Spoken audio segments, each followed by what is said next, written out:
Welcome to Meaningful Conversations with Dr. L.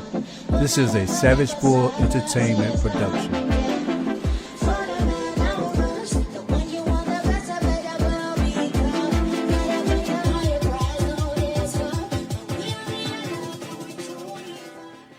Hello and good evening, beautiful people and my night owls out there who have stayed up again on Thursday night at 9 o'clock to listen in to another Meaningful Conversations. I am your host, Dr. L. I am so glad that you have joined us tonight, and to all of our fans that are growing, thank you. Please make sure you spread the word, share our promo for every Thursday, and get others to tune in. We are, I believe, on to something really important, having meaningful conversations that a lot of other people have asked about, when are we going to be able to engage in substance, things that matter, things that are meaningful? When are we going to start seeing, we see all these reality shows and all this stuff, and I'm not knocking it. Hey, people, make your money. It's just not my thing. I would prefer to listen and to watch things that inspire me, that encourage me, that educate me, that inform me and make me better. And so I was honored when Savage Bull Entertainment asked me to host this show, Meaningful Conversations. And so far, it has been fabulous. Yay! Shout out to all of my guests so far who have been on the show. Shout out to all of you who have been down with us from the very beginning and continue to show up every Thursday evening. This is, a show where I want you to own it as well. Ask questions, challenge, right? Some of the information that you may see, some of the conversations that you may hear. I want you to challenge things that, you have questions about and that you aren't fully buying, or applaud those things that you are, and those things that cause you to, like I said, be better, to think clearer, to think more soundly, to be critical analyzers of analysts. Blah, messed that word up, right? Analysts of what's going on, social and political. There's a lot going on in our world. There's a lot that we can talk about, right? And so tonight also is Maundy Thursday. So this is Holy Week for Christians, and it began with Palm Sunday. It really began with Ash Wednesday. Many of us who are Christians have, been fasting for 40 days that will end on Easter Sunday, this coming Sunday. Yay. Yay, yay. So I gave up cakes and pies and all of that stuff, but I can't wait to sort of get back to where I can celebrate when the occasion comes up. There have been birthdays and I've had to bypass or pass over the cake and all of that. So, but glad that I am fasting, so I'm not knocking that. But yeah, so this is Maundy Thursday, part of Holy Week. And it symbolizes a lot of things on this Thursday in particular. So it is the day or the evening when the Last Supper took place. It is also the time when Jesus identifies that among his disciples, someone would betray him. And so we later know that it's Judas, and he knows at the time. And we also get a chance to hear again Jesus tell us what the greatest commandment is and give his charge to his disciples. And that is that you love one another. And so I want to just encourage everyone, no matter what your religion is. I think at the core of most religions that I know about, there are several common principles to live by. And one is to love people, to, put good out into the world opposed to hate. So all these folk who are on the far evangelical Christian right, who are supporters of hate, who endorse the mob that showed up on the nation's capital and on the 6th of February to really take over, or was it January 6th? It's been so long. It seems like such a long time to take over the Capitol and to really incite fear and to send out a message or a word that, this nation belongs to only a select few. That's anti-Jesus. That's anti-Jesus. I'm not going to say it's anti-Christianity because those two things are different. Jesus, according to Howard Thurman, identified him in his book that I'm going to talk a little bit about tonight when our guests come on, that I'm excited about.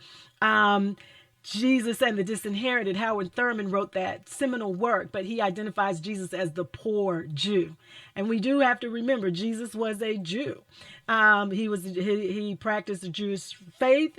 And so Christianity in its different forms is something that came later after the death, the crucifixion, the resurrection of Jesus. It's the religion that his followers took on. And so there's a lot that we can unpack when we talk about what Christianity means. And I'm saying this during this particular time because this is Holy Week and this is the week that we recognize within the Christian faith. It always, just really bothers me when I listen to commentaries and people preach everything but what Jesus actually preached. They preach everything but taking care of the poor. In fact, they preach, theology that is often anti-Jesus. I'm not going to say again anti-Christian, but anti-Jesus. And so tonight we have someone we have invited and confirmed for the show, a friend of mine who is an amazing person, who is a pastor, but who is also a social justice fighter, an advocate for the poor, an advocate for the LGBTQI plus communities, an advocate for who, again, Howard Thurman identified as the disinherited, who at the time Jesus was, because we know that he was crucified for challenging the Roman Empire in terms of its control and its policies and practices over poor people and the oppressed.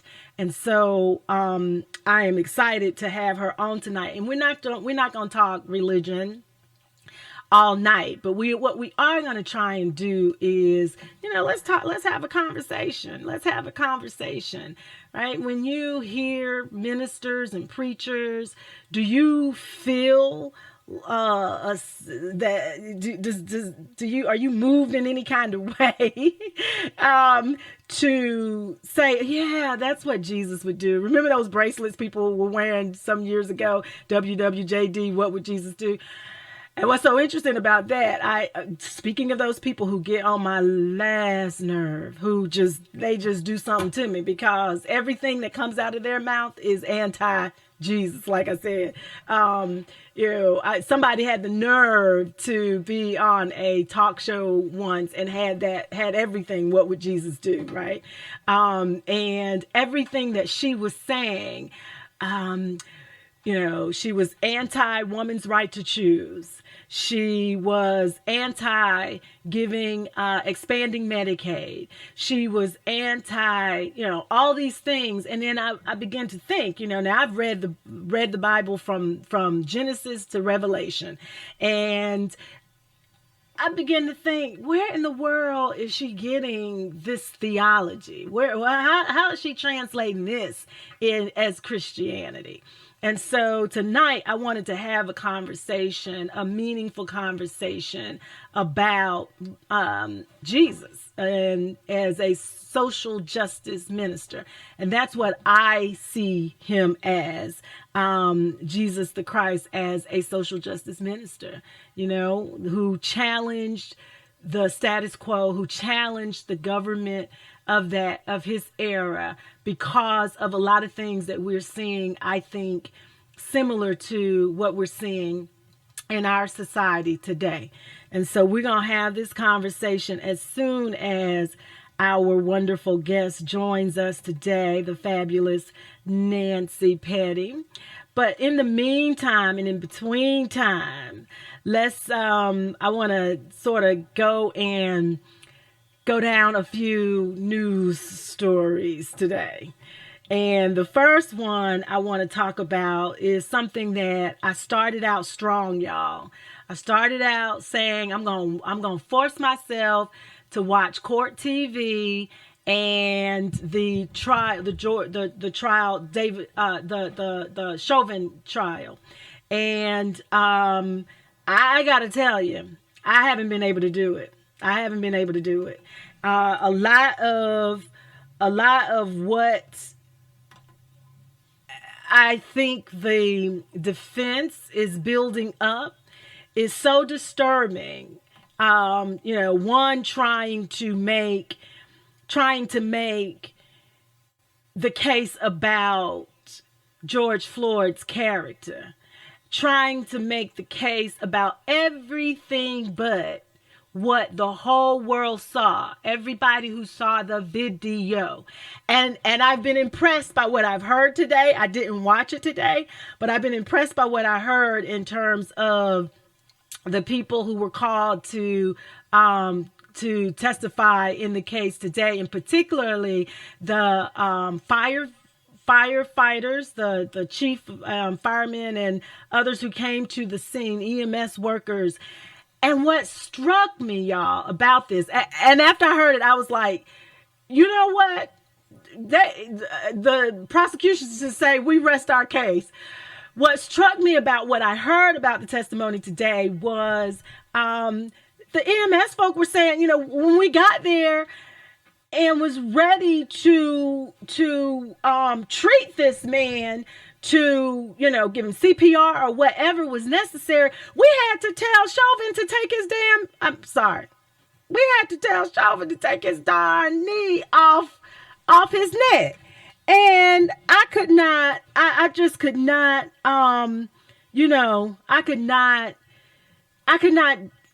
fathom that. I could not fathom how in the world can this man be filled with so much hate?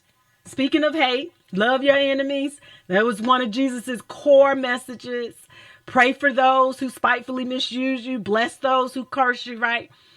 And the people who are coming to his defense are so-called Christian folk. Okay, so I have a big problem with organized religion, even as an ordained minister. Okay. And that's why I wanted our sister Nancy Petty to be on tonight to help us, to walk us through some of, to help us do a critical analysis and have a meaningful conversation about religion and about the role of the church in terms of social justice. But anyway, and I do have to, one of my producers said I need to make sure that I state our disclaimer. And yes, let me go ahead and get that out of the way, that the opinions expressed in on this program are my own and do not reflect those of my employer. And they are totally mine, Michelle Law's Meaningful Conversations, and does not reflect my day job. Let me say that. But let's get back to this. So they say that they have to tell Chauvin to get his knee off the man's neck so that they can perform CPR and attend to him. And that's when I thought, I was like, okay, you know what? Yeah, y'all need to be ready. For me, it would have been a situation where I would have said, look, yeah, no, let's it's time for us to close this case and rest our case, because that's all you need. And then the man yesterday, the African-American gentleman who broke down, the elder of the community who broke down on the stand, you know, I was feeling for, I'm going to tell you when I stopped watching it. I was feeling for the underage, the two girls who they interviewed or who they had testify, and they didn't show their faces or anything. And I thought about this, you know, the trauma that these girls, these kids, these young ladies are going to have to heal from. And that's the other thing. The effects of a Breonna Taylor, a George Floyd, a Tamir Rice, a Trayvon Martin, a Sandra Bland. The list goes on and on and on. Ahmaud Arbery. The effects of cases like that on the communities that these individuals come from. On Black folk, on even, just members of their community, white, Hispanic, Latinx, American Indian, or indigenous people, Asian, the effects on these communities creates community trauma, creates problems that not only the family has to deal with, but also the, community has to deal with. And I see our beautiful, my sister soldier, Nancy Petty, has joined us. And before I bring her on and we start out our meaningful conversation, for those of you who don't know her, I want to say shame on you. No, I'm just teasing. For those of you who don't know her, you all are in for a treat. And so let me just tell you a little bit about my friend, a fellow, like I said, warrior for justice. Honored. I met her through Reverend William Barber. He always brings the great minds, the best folk together in this space to do this work around social justice. And so I met Nancy at one of as we were actually pulling together, convening some years ago, one of our HK on J's that preceded Moral Mondays, and then it went into Moral Mondays and preceded the Poor People's Campaign. So that's how far we go back. But let me tell you a little bit about who she is. Nancy Petty began her ministry at Pullen Memorial Baptist Church, where she is the pastor, in June of 1992. She has served Pullen in the role of senior pastor since that time. Prior to being called as pastor, she served Pullen as the minister of Christian education and associate pastor. As Pullen's pastor, her role is to function as the spiritual guide of the congregation, performing duties of preaching, and yes, she can and will, teaching, yes, counseling and visitation to honor the traditions that have developed over the years at Pullen, and to initiate new traditions. Listen, other pastors who are stuck. New traditions that capture the theology of Pullen and the spirit of the members. Sometimes you have to build from history and do something new. I'm not saying do away with tradition, but the times that we're living in now requires innovative pastors and leadership, especially when we think about data that has come out about how our young people are abandoning organized religion. They're like, you know what? I'm done with that. I'm good. I'll learn about God on my own. And my experience, it goes beyond bricks and mortar. So if you're a church that's struggling with keeping members, you might want to think about doing some stuff differently. Through her role as Pullen's pastor, Nancy is known as a community faith leader, speaking out on issues of social justice, interreligious dialogue, and inclusion of the LGBTQIA plus community.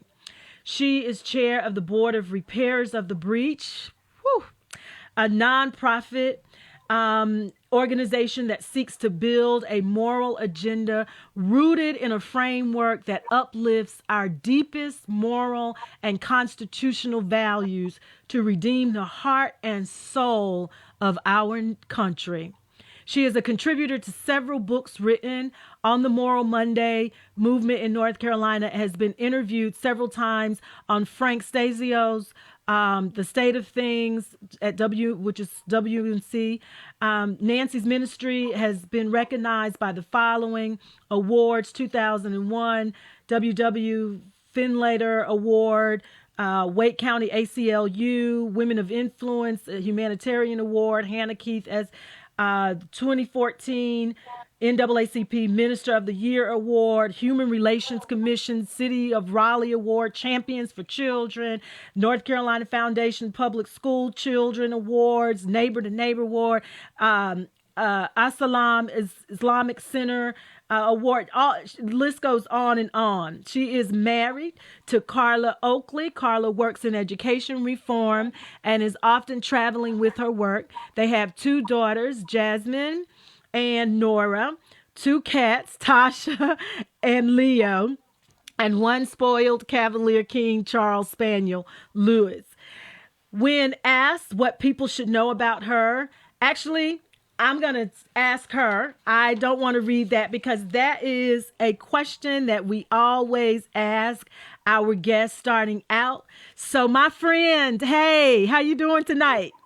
I'm great. I'm so sorry. Technology, that's one of those new things I'm still trying to learn. And it's always a challenge for me, but I'm grateful to be here. And I want to say right up front that Dr. Michelle Laws has been my role model and my inspiration all these years. And she's my teacher. And wow.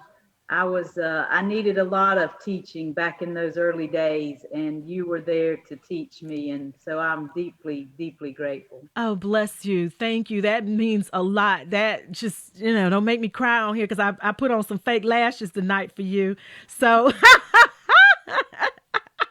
but it is an honor. I think we taught each other, and that's the beauty of all of us who labored early on and who continue to labor. I think people had to be there. I tell people, when people talk about, Secretary Mandy Cohen she was asked to speak. Reverend Spearman had invited her to speak at HK-on-J this year. And so she asked me, give me some background about HK-on-J. Tell me what it was all about and what does this all mean?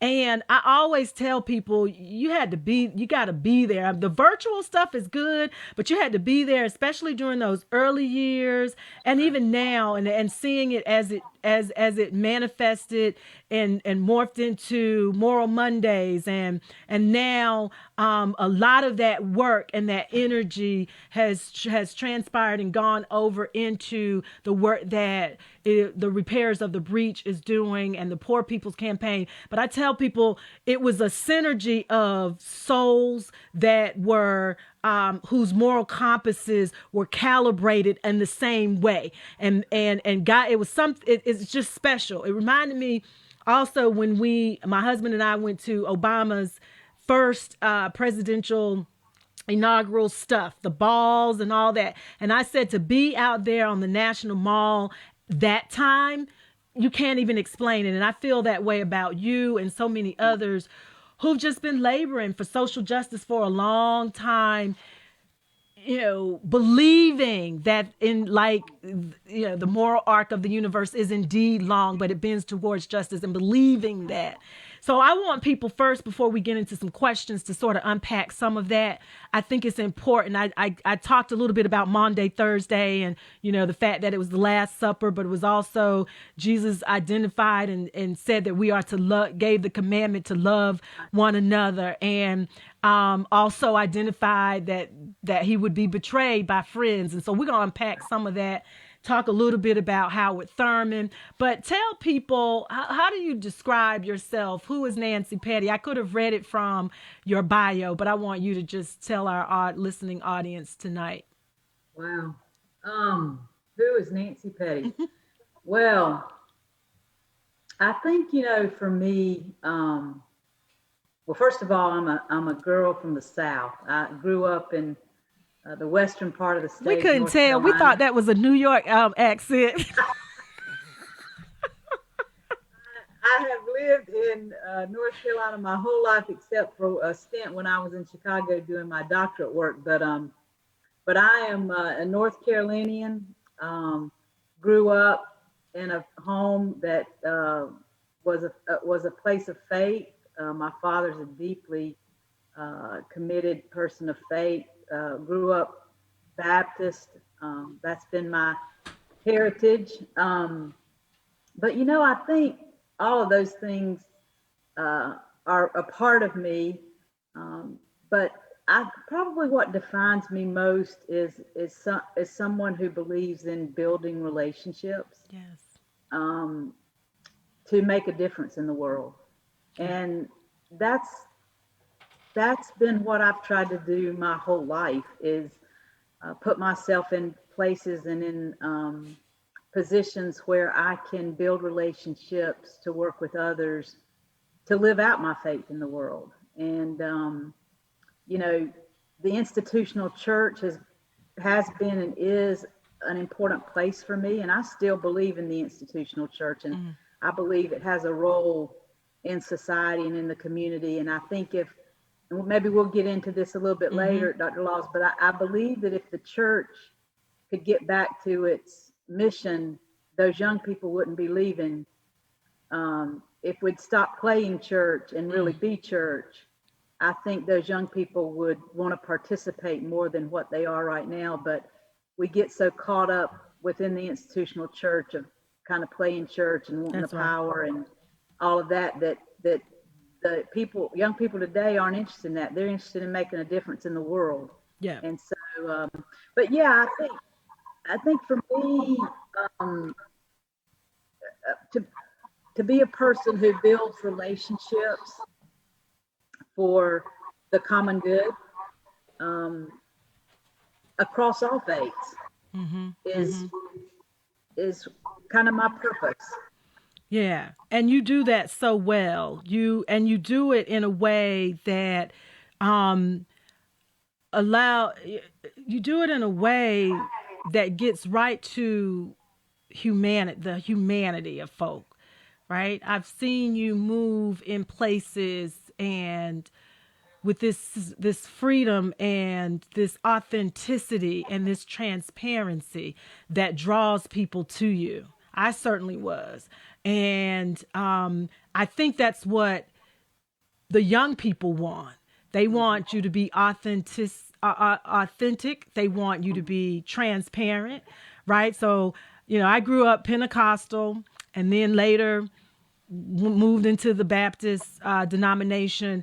And I can remember growing up and thinking, gosh, nobody ever sinned, right? All these women were saved, sanctified, and filled with the Holy Ghost all their lives, really. I can't relate. And it was later when my grandmother and others began to educate me about, testimonies, having a testimony and telling those testimonies.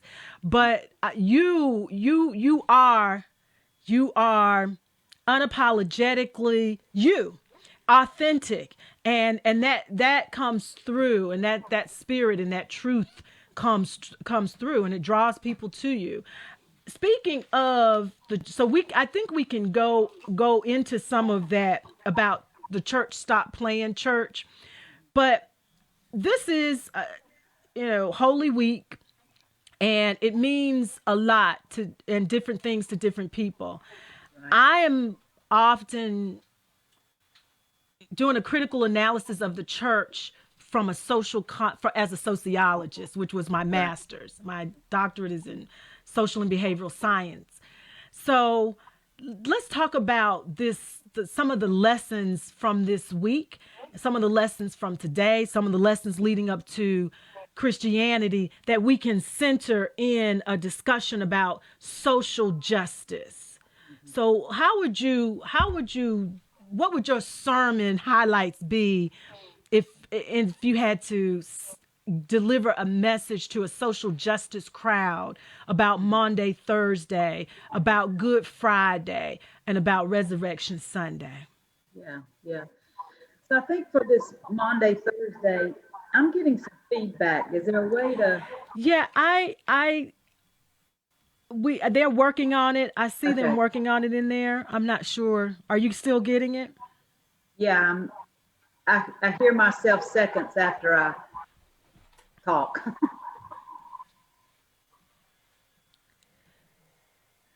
I'll go ahead and push through, and I think we can. Yeah. Um, so I was saying to my church tonight for this Maundy, Thursday service pertaining to this new commandment, this mandate that Jesus gave his disciples to love one another, just as he loved, we should love one another. And then, the events of that day after he gave that commandment, he showed us an example of what that means. He washed feet. Right. And he prayed in the garden, and he shared a meal. And so for us today, how do we take those events and look at them today in terms of social justice? Right. We're called to wash feet. And as I said to my congregation, that doesn't mean necessarily literally washing feet, although sometimes we should do that too. But what does it look like to wash feet in the world today? Right. And for me, you think about these immigrants these refugees who have walked in some cases miles and miles and hundreds of miles. What carried them? Their feet. Their Right. feet carried them. Yeah. And they didn't get in a car and drive like we did. They don't have that. And so part of washing feet is giving people who are refugees a place to rest, a place to stay, a safe place to be. Mm-hmm. And that's washing feet today. Mm-hmm. I mean, that's what we're called to do. Right. We're not And called to put people in cages, babies and Right, children in right. cages. We're at called book. to bring them into our homes and into our churches and into our spaces to help their feet rest, literally and figuratively. Mm-hmm. And when it comes to prayer, that example that Jesus gave us, when you think about that in social justice context, prayer is our hands. Right. Prayer is our feet. Prayer is our voice that we put out into the community and into the world to advocate for those who are oppressed and marginalized and who are suffering. Mm-hmm. These days are about suffering, and how do we meet that suffering? Right. We do it in prayer, but not necessarily in a garden on our knees. We do it with our hands and our feet. We march in the streets. We show up to protest. We write our legislators. We use our voice.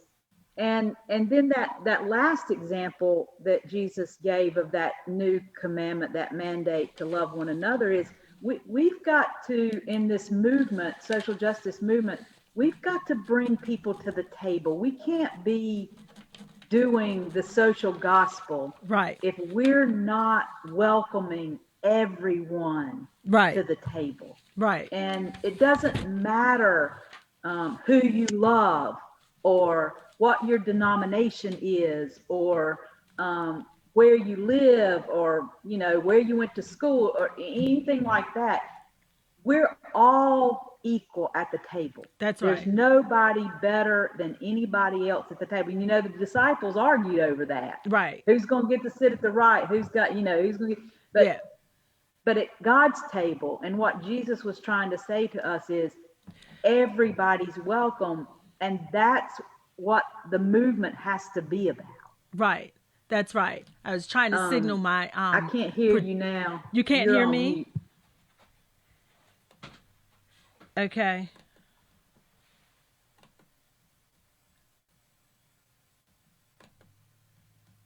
I am muted. There you go. You got me? Yep. Okay, good. I think they were trying to figure out where that feedback was coming from. But you're absolutely right. So, but we see evangelicals and Christians on the far right, and I'll talk about the ones on the far left that are silent and complicit, right, by their silence. Right. How did we get the gospel so mixed up, so messed up, where you have people who are praying over a president, a former president, who would do everything but what you just said, who did the reverse of what you just said. Instead of welcoming in the stranger, because we once, as scripture says, were strangers, were immigrants and refugees. How did we get it all mixed up, Nancy? How did we end up with a huge representation of Christianity, a large group that represents Christianity that reflects the reverse of everything you said? Yeah, how do we get it so mixed up? It's like we all go into a movie and we come out and we describe the movie and we're like, well, we were in different movies. I mean, there's this vast difference. But Dr. Laws, it's one of those things where who gets to write the story and who gets to tell it, and that's the people who are in power. And so religion, the Bible, Christianity, has always been used to suppress people, right? Because the people in power are the ones that are writing about it and telling about it. And so it's, that's part of the problem when you read the biblical story, or when you look at our history as a Christian faith through the eyes of the oppressed, the people that Jesus came for. I mean, Jesus, Jesus wasn't really concerned about the healthy. Jesus was concerned about the sick. Jesus wasn't concerned about the people who had the power and the money. Jesus was concerned about the poor. That's right. And so, like, who's getting to tell the story? Who's getting to say what the narrative is? And at least in Western Christianity, that's been the white people, white males, the patriarchy, who have had all the power. And so they interpret, they preach, they define theology that keeps them in power. And that's why Jesus went into the temple last Sunday and in the lectionary and disrupted, created chaos, turned the tables over, because that's been a part of the tradition all along. And so what we have to do, and we've let that narrative be told by those people. And so what we have to do now is say, no, there's another way for this narrative. There's another way to tell this narrative that's truer to what its original intent was. That's right. But the church, I mean, Christianity, the church has always used the biblical story to keep people in control, to suppress them, to keep them in control. And that's, I think that's changing. I think the more we can challenge that narrative, the more voices that we can lift up within, the Latino community, the Black community. They don't, I mean, you read that story in the Black church, and you read a story in the Black church from the Bible, you read it from the Bible in the white church. Those are two totally different contexts. Right. I mean, interpretations of because our experiences are so different. We have to learn that there's not just one narrative that can be interpreted here by one race of people. I mean, there weren't even white people in the Bible. I mean, right. we've got to understand, as white people living in America, this narrative didn't start out as our narrative. That's right. I mean, I just need to say that. I mean, it's like the people whose narrative this is, the Israelites, all the way down, were oppressed, exiled people. That's right. We don't know that. As Howard Thurman, and I don't want to go into a lot of this because I actually struggle with some of some of this in Jesus and the Disinherited, but Yeah. that's, I mean, that's exactly what he says. He, first of all, he identifies Jesus as a poor Jew. And by the time we get to 21st century theology, that is somehow lost. And especially, not just among white evangelicals and white Christians and, Catholics and so forth, but it's lost also in the way in which blacks appraise it too. So I think one of the things that is so important for anybody that will listen and watch this tonight, and those that will replay it, is that we've got to, one, be willing to be willing to recognize some of the lies that have been woven in to the story of Jesus about who he was and why he was, and own it and say so. The fact that in some way women shouldn't be preachers, right? That's the very basic one. But there are other lies, that mistruths, half-truths that have been constructed and woven into the message about who Jesus is. One And that let me say what one of those biggest lies is. Yeah. Personally, what I believe is that one of the biggest lies is that Jesus came to die on a cross to save us from our personal sins. Mm-hmm. Jesus cared about individuals, Right. but Jesus was about changing systems. Right. So to only see that story as a personal salvation story is a lie. That's right. It's if that's all you're gonna see it as, you're gonna miss his whole ministry, his whole mission, and everything that he was about. Because what we need to be talking about in the movement, and what we do talk about in the movement, is communal salvation, corporate salvation. That's right. It's not, we can have a personal relationship, but the truth of the matter is Jesus didn't, Jesus was murdered. Right. Jesus was put to death by the state. That's right. Because he was challenging the dominant systems of the day that were oppressing poor people, that are still oppressing poor people. And the real question that needs to be dealt with is, what does this gospel have to say to these white evangelicals? Because it's clear what it's saying to the poor people. That's right. That's right. But, and we don't want to look at that. The white evangelicals just want to look at it in terms of, how's it going to keep them in power? How does it, And I'm not letting off the prosperity mega pastors either, who are black folk and white folk, but especially black folk who preach this prosperity gospel, and then will say, we don't have anything to do with politics. We don't have anything to do with the political stuff.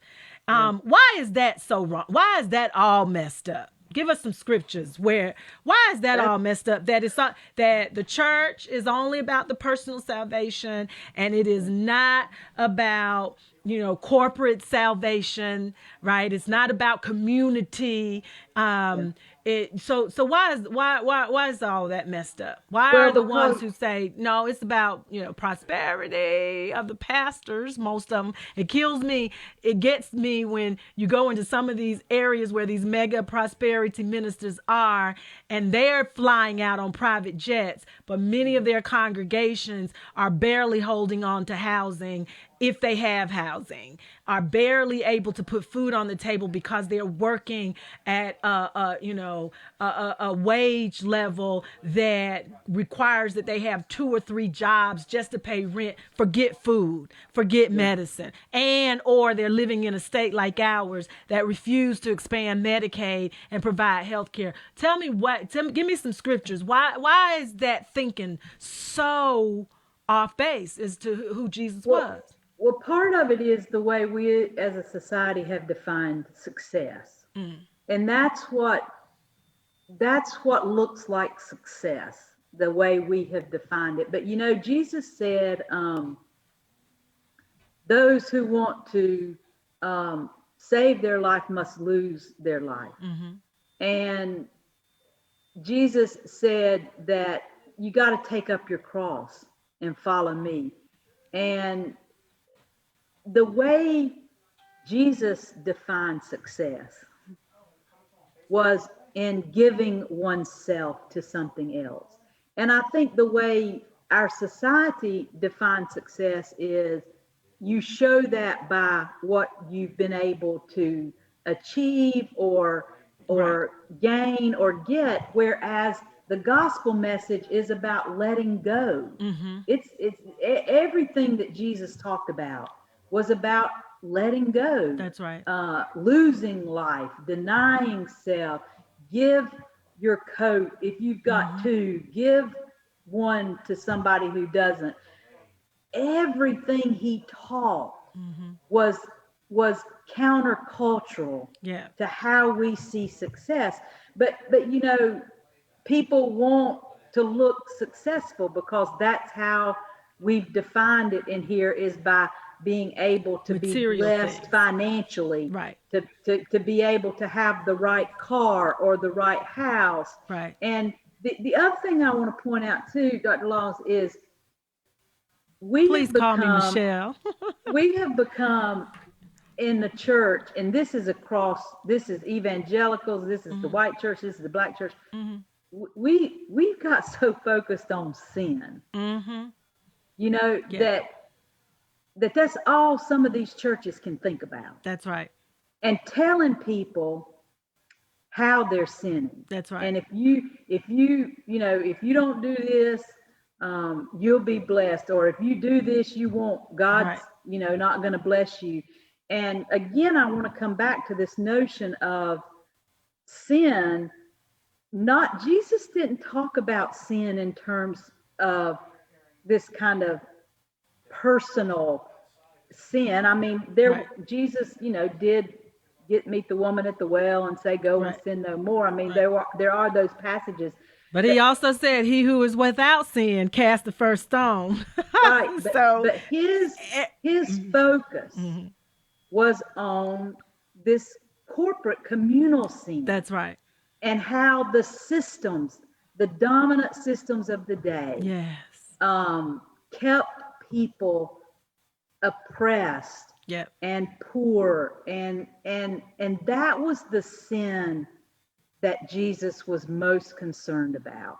All of that other stuff we get in the scriptures, which is helpful. There's helpful lessons in it, but so much it's of that helpful. stuff, It's helpful. Like, I mean, you don't want to go and drink a whole bottle of wine, but look, you can. but look, it's not Jesus. It's not Jesus saying those things. It's Paul. Right. It's the God. It's how the gospel writers and how Paul basically was interpreting this. And Paul had his own issues, and so like you got to read this.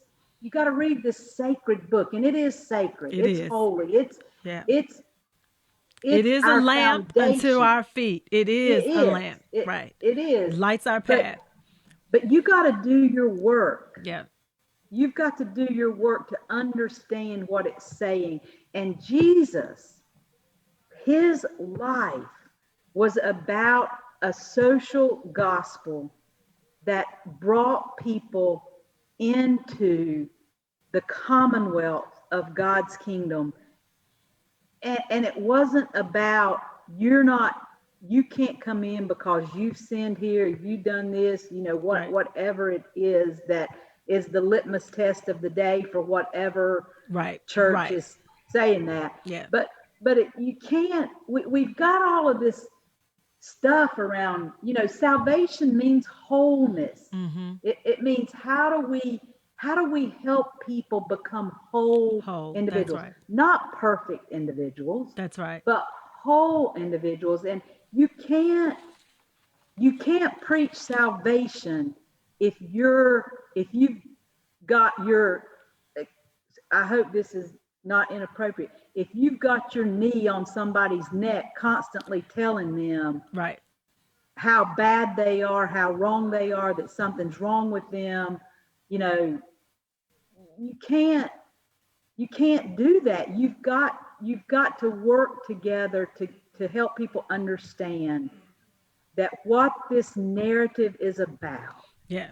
is about a different kind of way of living that runs countercultural to the norms of the day. And that's, you know, that's what the social gospel is about. That's what we try to focus on in these movements, is to say, you know, it's not, success isn't what you think it is. Right. But how do you,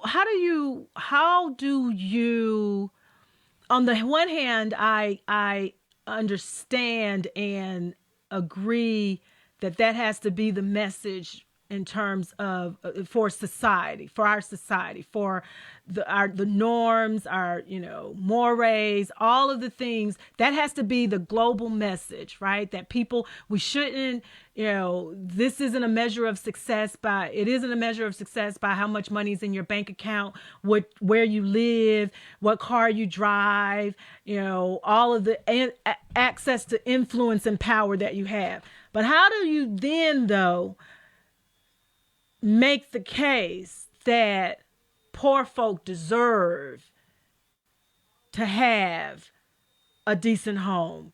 I probably just said it, because there's the distinction. We're not talking about mansions or whatever, but how do you reconcile the need for us to still say that in this land of great affluence and wealth and opportunities, everybody should have the same privileges to be able to get those how do you reconcile those two things? Because you don't want people thinking that they, you know, and Howard Thurman sort of gets into some of that. You know, I mean, you know, and I'm on the other side. You know, I'm still sort of processing how I feel about it. But you know, you don't want to also just tell them, when we all get to heaven, by and by, you get a mansion, you get, even the way heaven is described is materialistic. Streets paved with gold, pearly gates. How do we reconcile that, Nancy? How do we? So I think, you know, we've got to get to the place where, as people of faith, we understand that when we look into one another's eyes, we see the image of God. And that in it, no matter what you've done or what you haven't done, we are all, every single person, created in the image of God. And if I can't look in another person's face and see that, that's on me. I've got to, you know, I have to say that to myself often. Right. Because and that none of us, everything we have is by grace. That's right. Everything. That's right. And there is enough. You know, this country lives from a place of scarcity. And that's another one of the narratives that has got to be changed. It's one of the narratives that the Poor People's Campaign is trying to change, that, you know, the Repairs of the Breach is trying to change. There is enough for everybody. And I want to say, the country doesn't live from a place of scarcity. The policies are made from the place of scarcity. But we know that there are people, the policy makers and the top 1% that owns, you know, 80% or 20% that owns 80%, or however the breakdown is now of all the wealth. they get it. They aren't living, and America in and of itself doesn't live from a place of scarcity in the world among other countries. Right. Very good correction. Very good correction. Mm-hmm. But our policies Right. are geared toward making people think That there's not enough. that there's not enough, and Yeah. I've got to get my share and some more Yeah. to take care of myself. And this narrative around, well, I pulled myself up by my boots. Right. Ain't nobody on earth pulled themselves up by their bootstraps. Right. Or like I said, I often say in speeches and teachings, either, if you did, you inherited the boot factory. So there are some who got to pull themselves up like a Donald Trump, but you got $1 million to do it. That's and right. so, That's right. there is a difference. Right. And so, I think we've got to, we have to work at these policy levels. I'm glad you brought that up, because that's so important in this work. And it's what Jesus did. I mean, That's right. he was challenging the empire. Yeah. And the laws that they were setting that again kept people oppressed, and kept the wealth in the hands of some and kept it out of the hands of others. Yeah. And so we have to work. That's why these voting rights issues are so at the heart of what we as a people of faith in the movement have got to pay attention to. That's because, right. that goes right at the heart of it. Yeah. I mean, what's happening in Georgia, what happened here in North Carolina, Yeah. that's the oppression. That is, the only way that's going to get changed is to stand up and fight and advocate. But when voting rights are under attack, what do? Stand up, fight back. Right. We have to fight Yes. on those policy levels. That's right. And we have to educate within our congregations, within our communities, within our homes. There are people who are good people, but they don't get it. They don't understand. And because they haven't had to. Right. And so that's where, the churches really come into play. We have a unique opportunity to take our narrative that is this holy scripture, this holy narrative that is our faith tradition, and say, this is what it's calling us to do. This is what it's teaching us about. Yeah. I mean, read the Beatitudes. Yeah. Read the Sermon on the Mount. Read the words of Jesus. Right. And what he said. Yeah. It's so frustrating that people want to put words into Jesus' mouth Right. that he never, That he never said, and didn't even intend for. I'm getting the signal from the producers in here. It's 10 o'clock. Time flew by. I've got to have you back on, my friend. It was such an honor to have you. I love you. I adore you. I respect, and just, I'm right there with you and Reverend Barbara, all the Repairs of the Breach folk that are out there doing this work every single day to really demonstrate Jesus in the flesh of who we are today, in the living form, among the land of the living today, to truly carry his message and to continue to fight. Yeah, so let me say this one thing before we get off. You asked me about this Easter story. Yeah. Here's what I want people to think about as they go into Sunday is Easter a landing pad or a launching pad? Ooh. Oh. I like that. I think just think about that. And in addition to that, build relationships, Yeah. build coalitions with people who are working for the common good, we can turn the narrative around. We can, Yes. but we have to work together to do Yes. that.